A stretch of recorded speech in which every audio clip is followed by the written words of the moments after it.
इस साल ईरान का मुहर्रम कुछ अलग ही है। करबला की वो पुरानी शहादत और हालिया युद्ध की याद दोनों एक साथ सड़कों पर उतर आई हैं।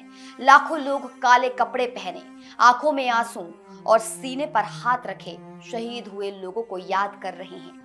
सड़कें काली झंडियों से पट गई हैं और हर तरफ या हुसैन की गूंज सुनाई दे रही है। लेकिन इस बार मातम सिर्फ 1400 साल पुरानी करबला के गम तक सीमित नहीं है। 28 फरवरी को शुरू हुए अमेरिका इजराइल के भीषण हमलों के बाद ये पहला मुहर्रम है।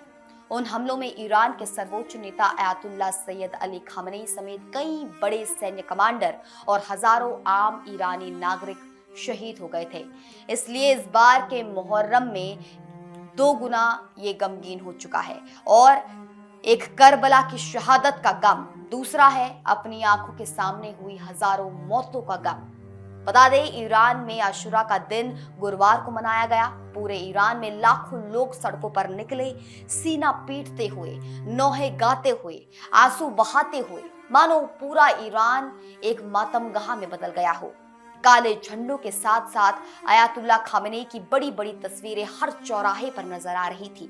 इस बार ये मातम सिर्फ रिवाज नहीं, ये गुस्सा है, ये याद है, ये प्रतिरोध है।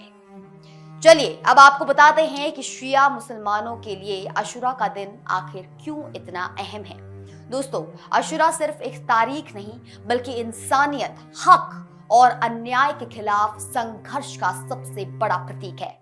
680 ईस्वी की वो घड़ी जब पैगंबर मोहम्मद के नवासे शिया मुसलमानों के तीसरे इमाम हजरत इमाम हुसैन सिर्फ 72 साथियों के साथ मैदान करबला में खड़े थे और उनके सामने थी उमय्यद शासक यजीद प्रथम की हजारों सैनिकों वाली सेना, जिसके जुल्म के किस्से हर जगह मशहूर थे।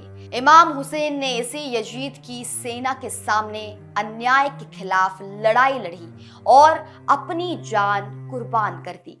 इसलिए इमाम हुसैन की शहादत को आज भी अन्याय और अत्याचार के खिलाफ सबसे बड़ा प्रतीक माना जाता है।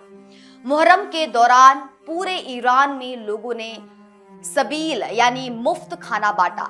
ये खाना मातम करने वालों और जरूरतमंद लोगों को दिया जाता है। इसे इमाम हुसैन की इंसानियत, सेवा और उदारता की सीख का प्रतीक माना जाता है। बता दें, आशुरा के एक दिन पहले तासुआ मनाया गया। इस दिन इमाम हुसैन के सौतेले भाई हजरत अब्बास को याद किया गया। वे करबला के प्यासे बच्चों और महिलाओं के लिए पानी लाने की कोशिश करते हुए शहीद हो गए थे। ईरान के अलावा दुनिया भर के शिया मुसलमान आज करबला के शहीदों को याद कर रहे हैं। वहीं ईरान और कई दूसरे देशों से लाखों जायरीन इराक के पवित्र शहर करबला पहुंच रहे हैं, जहां इमाम हुसैन की दरगाह पर श्रद्धांजलि दी गई है।